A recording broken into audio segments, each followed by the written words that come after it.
Nah, jadi kami ingin memperluas konsep literasi itu sendiri kayak gitu. Bahwa tidak hanya berhenti membaca dan menulis, tapi critical thinkingnya adik-adik juga kita angkat lagi kayak gitu.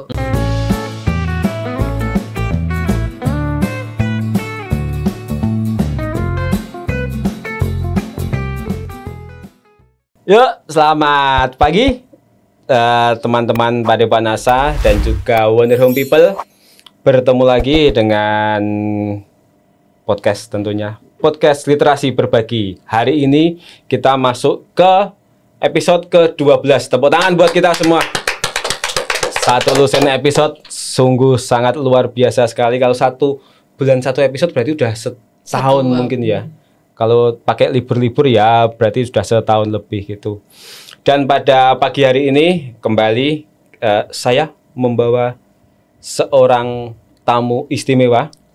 Jadi awalnya itu dulu aku di sosmed gitu begitu kepo sama satu buah akun yang itu dia menamakan apa ya? Mungkin menamakan sebuah ruang literasi gitu yang di situ lihat wah perkembangan kegiatannya itu cukup rutin dan cukup energik dan apa ya updating gitu. Wah apa nih itulah dan namanya pun unik gitu.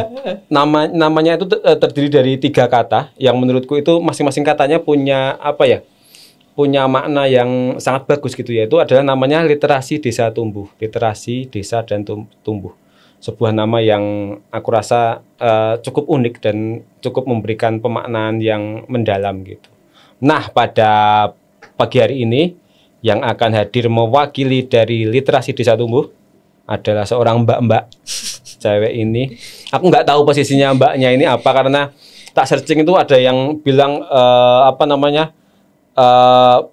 kepala program gitu, terus ada yang bilang direktur dan sebagainya macamnya. Nanti langsung kita tanya aja kepada yang bersangkutan. Dan hari ini yang datang adalah Mbak Amsa jenengmu sama Mbak? Amsa Nadifa. Amsa Nadifa. Yeah. Oke, Mbak Amsa Nadifa. Yeah. Halo Mbak, selamat pagi. Iya. Sehat Mbak? Alhamdulillah sehat. Ini jadi kemarin aku udah sempat ngobrol sama Mbak Amsa gitu, karena ternyata kami sama-sama dari satu alma mater yang sama. Yeah. Walaupun angkatannya beda jauh. Ya tipis-tipis lah. Iya. Ngelun dipadake.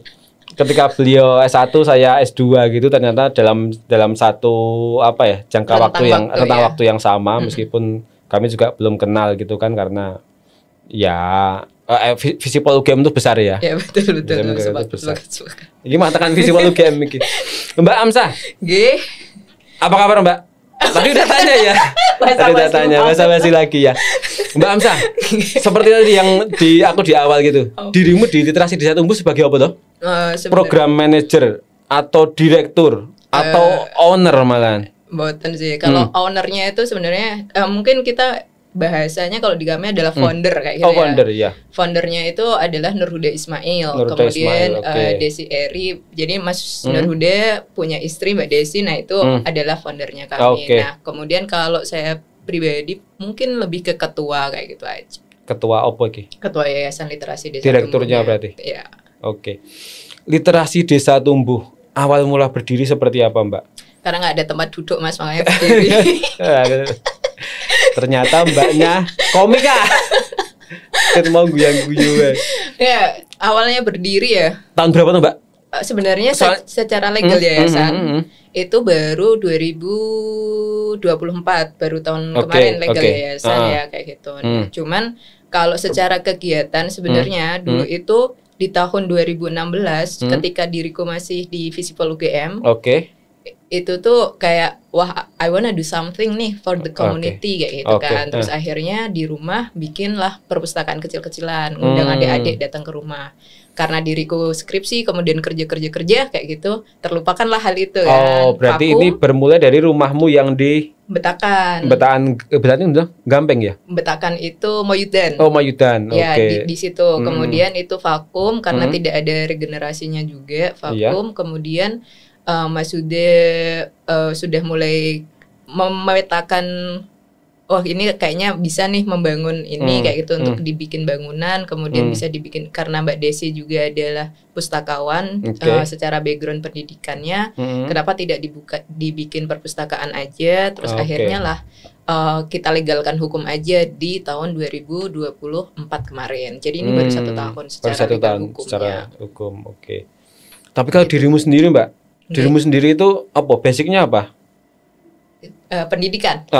Ilmu komunikasi UGM. Ilmu komunikasi UGM. S1 ilmu komunikasi UGM, S2-nya kemarin di University of Melbourne itu Development Studies. Oh, Development Studies. Oke, berarti di Literasi Desa Tumbuh sebagai ketuanya. Berdiri secara legalitas tahun 2024. Sebenarnya tujuan didirikannya apa, Mbak? Di luar itu lah, di luar dirimu slow tadi waktu S1 gitu terus bikin acara macam-macam sebagai macamnya. Kalau yang itu kan aku rasa itu sebagai sebuah spontanitas ya. Iya, betul. Tapi kalau yang sekarang Literasi Desa Tumbuh dengan kedepannya dengan logo yang menurutku aduhai gitu. Dengan program-program yang rutin dan tertata itu dengan semua kegiatannya, semua publikasinya. Sebenarnya tujuannya apa dari Literasi Desa Tumbuh? Kalau kami sendiri pengennya berharap adalah membuat ruang terbuka untuk terutama adik-adik di wilayah pedesaan kayak gitu ya Mas, kayak gitu. Kenapa? Mau diakui atau tidak diakui buat mereka yang tinggal di desa, saya misalnya tumbuh di desa, kemudian dengan mereka yang tinggal di kota itu exposure-nya kan beda. Kayak exposure misalnya kalau kita tinggal di Gampeng di sini katakanlah pergi ke Gramedia atau ke toko buku kayak gitu kan jauh lebih dekat dibandingkan kalau tinggal dari Muyudan kayak gitu kan. Tidak ada public transportation juga kayak gitu kan, harus punya motor atau mobil sendiri kayak gitu kan. Dari situ kemudian gimana membawa membawa hal-hal besar ini ke tempatnya adik-adik ini kayak gitu. Jadi nggak harus kita ngajak mereka keluar kayak gitu, tapi bagaimana kita membawa ini ke dalam sini kayak gitu. Nah, dan kemarin waktu di Singapura misalnya kan saya mewakili Literasi Desa Tumbuh juga menceritakan betapa kami ini tinggal di tempat yang sangat homogen. Secara agama, bahasa kayak gitu kan. Itu di Bataan tadi ya? Di Bataan itu Bataan tadi. ya? Itu secara agama kayaknya banyak kalau aku baca di jurnal ya Mas. Itu wilayah Jawa itu cukup homogen kayak gitu dibandingkan di luar Jawa juga kayak gitu. Nah, itu salah satunya di desa kami di dusun kami pun seperti itu. Wilayahnya sangat homogen. Nah, bagaimana kemudian untuk meningkatkan toleransi misalnya kayak gitu. Itu membawa perbedaan-perbedaan itu. Mereka berinteraksi secara langsungnya kayak gitu tuh seperti apa. Nah, jadinya kemarin dengan perbedaan yang dibawa oleh dari agama, suku, kemudian dan yang lainnya lah. Jadi kemarin misalnya kayak kami sengaja mengundang Jogja Disability Arts. Kayak gitu. Itu adalah kali pertama adik-adik berinteraksi dengan teman-teman dengan disabilitas kayak gitu. Dan ketemu Mas Butong juga, Mas sorry ya nanti kalau misalnya adik-adik bertanya pokoknya ada mungkin menyinggung atau gimana, nggak apa-apa Mbak, kalau aku malah senang mereka tanyanya ke aku daripada mereka punya asumsi kemudian menarasikan itu sendiri kayak gitu kan. Jadinya mendingan mereka tanya ke aku, itu nggak masalah sama sekali kayak gitu. Biarkan rasa ingin tahunya mereka bertumbuh. Nah, hal-hal kayak gitu tuh yang pengen kami ciptakan terus kayak gitu loh Mas, kayak gitu. Kayak perbedaan itu nggak apa-apa loh kayak gitu. Yang jelas kan menghargai perbedaan itu kayak gitu kan. Hal-hal kayak gitu sih yang pengen kita wujudin. Literasi Desa Tumbuh. Pemilihan 3 kata ini menurutku kembali lagi harus tak bahas ini karena dari berbagai macam ruang literasi gitu. Baik di Sleman, di Jogja ataupun secara nasional gitu. Aku jarang menemui nama yang menurutku bagus gitu loh. Kebanyakan ya nempel nama lokasi atau kebanyakan ya standar lah ya, ceria, bahagia, senang kayak gitu loh nama-nama. Tapi ini kan unik Mbak. Literasi Desa Tumbuh memakai konsep kata literasi gitu, desa dan tumbuh. Ini sebenarnya cuma otak-atik gathuk gitu.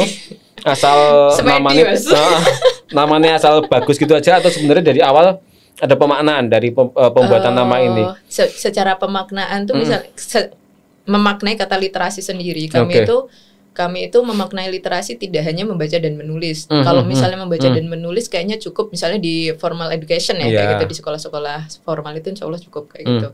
Nah, jadi kami ingin memperluas konsep literasi itu sendiri kayak gitu.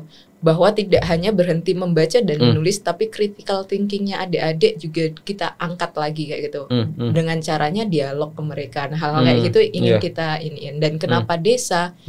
Mas Huda, saya ini kan cacah desa kayak gitu kan. Dan yang kemudian Mas Huda sekarang bisa menjadi visiting fellow di Singapura, kemudian beliau S2-nya di Inggris, S3-nya. Mungkin kita kasih konteksnya aja. Mas Nur Huda ini adalah foundernya. Dan Mas Nur Huda ini dalam konteks nasional dan internasional adalah pakar isu terkait dengan isu-isu terorisme kayak gitu. Kemudian masyarakat marginalized community, second chance lah kayak gitu. Itu buat buat konteksnya kayak gitu ya. Lanjut, Mbak. Nah, terus S3-nya beliau kan juga di Melbourne kayak gitu kan. Jadi setelah berjalan-jalan ke banyak tempat kayak gitu, melihat sakjane kan ini iso digawe ning awak dhewe iki juga bisa mewujudkan perbedaan-perbedaan ini dibawa ke tempat kita itu juga bisa. Nah, makanya dan kayak misalnya ketika pandemi kayak gitu, desa itu kan menjadi sesuatu yang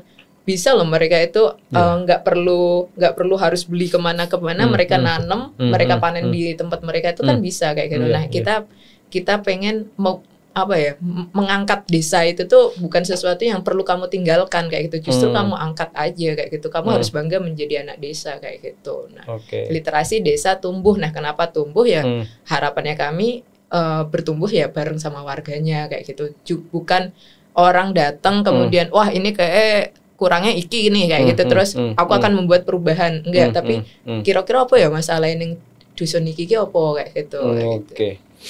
Cukup menarik ketika tadi Mbak Amsa ngobrolin tentang perbedaan gitu, mencoba untuk membawa perbedaan untuk melihatnya sebagai suatu hal yang biasa saja, sebagai untuk mentoleransinya gitu, dalam satu ranah masyarakat yang homogen gitu. Ini aku rasa ini agak berbeda ya ketika mungkin di beberapa episode yang lalu kita sempat ngobrol sama teman-teman dari Perpustakaan Umum Dusun Jeglongan yang Mas Saiful. Dia kan kalau di tempat beliau malah berbeda karena malah heterogen gitu. Separuh Islam, separuh Katolik atau Kristen gitu, sehingga beliau menciptakan ruang belajar, ruang literasi berkegiatan untuk memahami perbedaan itu gitu. Iya, betul. Dan aku rasa ya itu ada tantangannya, tapi menurutku lebih mudah untuk karena ada dari dua sisi untuk digabung jadi satu gitu. Tapi kalau di tempatmu untuk sebuah kehomogenitasan gitu, terus memasukkan perbedaan gitu, sulit nggak sih gitu? Apalagi ketika orang yang kalau orang udah terbiasa heterogen gitu, dimasuki perbedaan itu lebih mudah. Tapi kalau homogen kan biasanya ada resiliensinya lebih tinggi gitu. Kalau di tempatmu seperti apa? Nah, kita tuh belum mencoba ke orang tua, tapi kalau ke adik-adik kayak gitu kan kegiatan kami di setiap hari Sabtu kayak gitu ke adik-adik kayak gitu kan. Jadinya misalnya kayak kemarin ada teman-teman JDA datang kayak gitu, Jogja Disability Arts datang kayak gitu, adik-adik ya awkward moment Mas kayak bisa dibayangkan. Awkward moment kayak gitu kan. Terus sampai Mas Butong itu ketuanya JDA itu sampai Mbak kayaknya perlu ini deh cairkan dulu nih kayak gitu. Gimana caranya untuk mencairkan suasana kayak gitu. Nah, itu pasti ada sih. Terus ada anak-anak yang berbisik-bisik, terus mengamati kayak gitu. Itu tuh pasti ada kayak gitu. Tapi ya itu tadi ketika mereka udah mulai cair, ketika mereka udah mulai berkegiatan, mereka kemudian berani berinteraksi. Mas ini gimana? Aku harus ngapain nih? Habis ini dijemur apa diapain nih? Kan mereka bikin batik kayak gitu. Kayak gitu sih.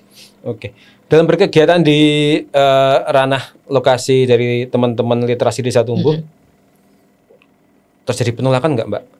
Bukan pertanyaan bukan dari penolakan apa enggak sih, tapi ketika membawa hal seperti itu kan nanti tadi kepada anak-anaknya gitu. Tapi masyarakat secara lebih luas seperti apa? Ketika aku nggak tahu posisi itu sebenarnya bisa jadi orang lokal atau pendatang gitu. Sebenarnya kita lokal pendatang ya. Entah apalah itu, tapi ketika membuat satu gebrakan gitu, memunculkan satu entitas baru berjudul Literasi Desa Tumbuh, terus membuat kegiatan-kegiatan yang itu mendatangkan teman-teman dari luar yang aku rasa juga banyak terlalu variatif sebenarnya acaranya gitu loh. Untuk sebuah dusun atau desa untuk didatangi itu acaranya variatif, dan itu tanggapan warga seperti apa gitu? Kalau sependek ini ya Mas, sependek ini itu tidak ada yang kemudian menolak betul-betul yang nggak boleh lagi berkegiatan di sini gitu, tuh enggak. Justru malah orang-orang tua kayak gitu yang kami kunjungi kayak gitu, kami sowani kayak gitu. Oh ya Mbak, gimana apa itu tuh gimana, bebas apa enggak, harus ada biayanya apa enggak, kayak gitu. Lebih kayak gitu, Mbak kalau misalnya ngisinya kayak gini boleh enggak ya, kayak gitu. Mereka mengarahkan topik-topiknya juga kayak gitu. Jadi ya kayak gitu sih, tapi tidak ada yang kemudian menolak, kok kayak gini sih Mbak, kayak gitu kegiatannya kayak gitu. Ya paling mungkin di belakang ada kayak kegiatannya kayak gini ya, kayak gitu. Rasa-rasanya biasa kayak gitu. Cuman tidak ada yang kemudian nolak kayak gitu, tuh nggak ada sih. Tapi selama ini variasi kegiatannya apa aja tuh Mbak? Tak lihat gitu kayaknya beragam gitu ya. Arahnya kemana? Jadi kami itu targetnya itu kan sebenarnya ke anak-anak sama ke ibu-ibu. Kalau anak-anak itu kami ada ruang baca, kami namai ruang baca itu setiap hari Sabtu dari jam 8 sampai jam 9.30. Kemudian kalau ruang baca itu ngapain? Ruang baca itu kegiatannya lebih kayak bisa jadi read aloud, mendongeng, atau kemudian berkreasi juga bisa kayak gitu. Jadi lebih kayak mengenalkan adik-adik berkegiatan lah kayak gitu, dengan kegiatan-kegiatan kayak batik perintang tepung kayak gitu. Terus kemarin bikin tote bag diwarna-warnai kayak gitu juga ada kayak gitu. Tergantung kelasnya Mas. Jadi kami itu pisah di ruang baca, kami pisah menjadi dua, kelas 2 SD ke bawah sama kelas 3 SD ke atas. Kalau kelas 2 SD ke bawah misalnya untuk literasi kami hanya berani sampai ke mengenalkan hurufnya aja. Belum sampai menulis kayak gitu, belum kayak gitu. Karena tergantung motoriknya anak kayak gitu kan.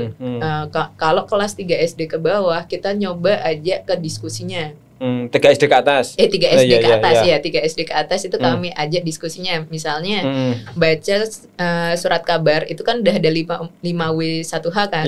Nah, kemudian dari situ kita coba ulik. Ada kata-kata sulit nggak sih kayak gitu. Coba menjawab apa yang terjadi, siapa yang melakukan, nah hal kayak gitu. Berarti udah mulai diajari kritis ya? Iya, dari situ kita ngajarin kritisnya dari situ. Jadi mengulik bacaan yang udah ada kayak gitu. Dan nggak yang langsung surat kabar yang besar, maksudnya yang panjang-panjang tuh nggak, dari yang kecil-kecil aja, yang sederhana yang bisa dibaca sama mereka kayak gitu. Itu sih kayak gitu. Nah, nanti kegiatannya bisa beragam lagi, maksudnya misalnya hari ini topiknya adalah tentang bencana kayak gitu. Jadi nanti surat kabarnya tentang kebencanaan. Kemudian kalau kemarin kami coba eksperimen gunung api meletus itu, yang baking soda dicampur itu ya. Anak-anak langsung wah kayak antusias banget tuh mereka. Kenapa ini bisa terjadi? Nah, itu nanti kan jadi diskusi lagi ke adik-adik kayak gitu. Kayak gitu sih. Yang ibu-ibu?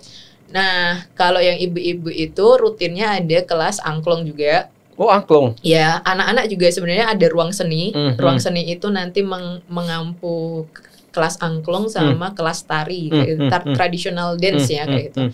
Nah, kalau yang ibu-ibu tadi itu ada angklung sama biasanya ada diskusi-diskusi parenting atau apa kayak gitulah. Oh, jadi kebayang seberapa luas tuh tempatnya tuh. Saya belum pernah ke lokasi itu, cuma lihatnya kan lihatnya kan cuma dari Instagram gitu kayaknya. Cukup luas juga ya? Iya, alhamdulillah. Ada beberapa ruangan gitu. Ruangannya sebenarnya satu, maksudnya yang menjadi gedung kayak gitu ya. Ruang gedung itu paling satu kayak gitu. Cuman biasanya kegiatan kami kan di pelataran. Karena kalau adik-adik di dalam aja malah ini kayak adik-adik pengen lari ke sana kemari tuh gitu. Kurang inilah, mereka energinya kurang terbuang gitu. Jadi biasanya di luar. Ya, kalau dengan program macam-macam itu tadi Mbak. Terus dari obrolan kita sebelumnya nih, yang melakukan siapa itu? Yang mengelola sama eksekutor lapangan dengan variasi kegiatan seperti itu? Jadi kami itu ada guru tari itu ada sendiri, guru angklung fasilitatornya juga ada sendiri, guru angklung itu ada sendiri. Kemudian Untuk yang ruang baca itu paling nggak ada saya, terus kemudian ada timnya juga itu 1 orang lah, mungkin tim intinya 2 orang ini, saya sama temen. Nah selebihnya adalah voluntary. Jadi kami voluntary ini batch 1 dulu awal-awal ketika kami membangun literasi itu adalah mengundang secara umum. Rata-rata adalah mahasiswa dari kota kayak gitu kan, mahasiswa UGM, UNY kayak gitu. Nah kesulitannya adalah datang paginya, karena kan ruang baca ini jam 8 pagi tuh Mas. Oh iya. Itu kan, itu mereka juga waktunya itu kan yang. Tapi kan akhir pekan. Ya akhir pekan ya tetap aja. Oh iya mahasiswa ya. Angel tanginnya Masya Allah. Beda bukan dengan saya lah, bukan saya yang bilang. Beda dengan saya bapak-bapak beranak 2 gini. Nah itu kesulitannya di situ. Walaupun mereka rutin datang ya, mereka rutin datang kayak gitu, tapi kita kayak diskusinya kok kayaknya belum mantep nih. Nah akhirnya kita coba menggerakkan juga teman-teman yang dari wilayah Metaan dulu kayak itu, wilayah Metaan sama dusun-dusun tetangga lah kayak pemuda gitu. sekitar istilahnya. Pemuda sekitar kayak gitu. Nah biar ada bondingnya juga sama adik-adik. Jadi tidak hanya hadir terus udah kayak gitu, kayak bukan jadi panitia lah kayak gitu, tapi mereka benar-benar terlibat, kemudian tahu nama adik-adiknya kayak gitu sih. Jadi kami sekarang ini ada sekitar 4 mungkin ya yang dari teman-teman volunteer itu untuk hadir secara ini. Kalau konsep volunteernya berarti berkala buka atau berkala buka sih. Tergantung mereka maunya berapa lama kayak gitu. Rentakan ada ya. Kami kasih pilihan 3 bulan, 6 bulan kayak gitu sih. Oke. Nah, kalau terkait dengan yang pagi ini, yang dirimu kan kemarin sempat ngasih tahu ke aku, Mas kayaknya telat nih gitu karena mau nyebar undangan gitu. Ini apa Mbak? Apakah akan ada satu gebrakan acara baru atau mungkin ulang tahun? Betul. Ulang tahun. Bener gitu. Asal ngomong aku. Ulang tahun yang pertama. Oke. Wish me ya. Jadi sekaligus Hari Anak Nasional kan Mas, memperingati Hari Anak kan tanggal 23. Juli ya. Jadi nanti tanggal 20 Juli niki kami itu mau mengadakan kegiatan hari, yaitu memperingati Hari Anak Nasional sekaligus ulang tahunnya kami dengan tema bertumbuh bersama warga. Bertumbuh bersama warga. Jadi nanti kegiatannya di tanggal 20 Juli dari jam 8. Kegiatan adik-adik itu mungkin sampai jam 11. Kalau ibu-ibunya bisa sampai jam 1 siang lah kayak gitu. Karena akan ada breakout room. Akan dipisah kayak gitu. Acaranya ngapain aja Mbak itu? Ya untuk adik-adik itu pokoknya pembukaannya pentas, karena kami ada seni tari, seni angklung, jadi kami pentaskan nanti di hari itu. Kemudian setelah itu untuk adik-adik nanti akan ada dongeng atau nanti read aloud, nanti ini masih didiskusikan. Nah kemudian nanti ada kami bikin beberapa booth kayak gitu, kayak pojok sains, pojok kreasi. Nanti kreasi itu bikin layang-layang, kemudian ada face painting, ada yang bikin batik perintang tepung kayak gitu. Itu tanggal 23 Juli. 20 Juli. 20 Juli hari Ahad besok. Hari Minggu. Lokasinya di Yayasan Literasi Desa Tumbuh itu di Dusun Betakan, Sumberhayu, Moyudan, Sleman. Di Google Map ada ya? Ada. Dan ini acara buat umum nggak? Umum. Berarti kalau nggak ada HTM. Berarti kalau ada teman-teman yang berminat hadir gitu, silakan hadir. Bisa datang ke sana tanpa HTM. Cukup datang aja. Cukup datang aja. Oke. Oke Mbak, ya Allah, cepet banget Mbak kita ngobrolnya. Udah hampir durasi gitu. Secara lebih luas gitu Mbak. Tujuan dari adanya Literasi Desa Tumbuh itu apa? Ketika slow banget gitu loh, bikin ruang literasi gitu. Dalam artian sebenarnya kan ini bukan tugasmu juga, bukan juga tugas ownernya Literasi Desa Tumbuh, tapi ya mungkin beberapa ada yang setipe dengan kerja kemanusiaan ini gitu. Tapi untuk teman-teman Literasi Desa Tumbuh sendiri, harapan kedepannya itu dengan adanya kalian itu seperti apa Kak? Apakah memang hanya ingin memberikan kebahagiaan kecil kepada warga sekitar aja, atau sebenarnya ada cita-cita lebih. Iya, cita-cita lebih yang sebenarnya diinginkan gitu. Kalau dari foundernya kami pasti cita-citanya gimana ini bisa menyebar ke banyak wilayah ya, tidak hanya di wilayah kami aja. Ini kan hanya sebagai apa ya? Contoh kecil aja kayak gitu. Dan ini harapannya bisa diperluas, dan sebenarnya sampai 1 tahun ini sudah ada 5 wilayah yang mengontak kayak gitu untuk mereplikasi kegiatan. Nah, cuman beberapa itu masih Kak, gimana kalau fasilitatornya dikirim ke kami kayak itu di wilayah desa kami. Nah, itu agak riskan untuk kami kayak gitu kan. Jadinya kalau mau silahkan nanti kami training of facilitator kayak gitu. Tapi orang daerah situ yang akan kami training kayak gitu loh. Jadi nanti akan tumbuh fasilitator baru di masing-masing wilayah ini kayak gitu. Tidak mengandalkan fasilitator dari literasi desa tumbuh kayak gitu. Tapi nanti secara konsep, secara misalnya materi-materinya kita bisa kasih kayak gitu loh, kayak gitu. Cuman konsepnya seperti itu kurang lebihnya. Jadi pengen apa?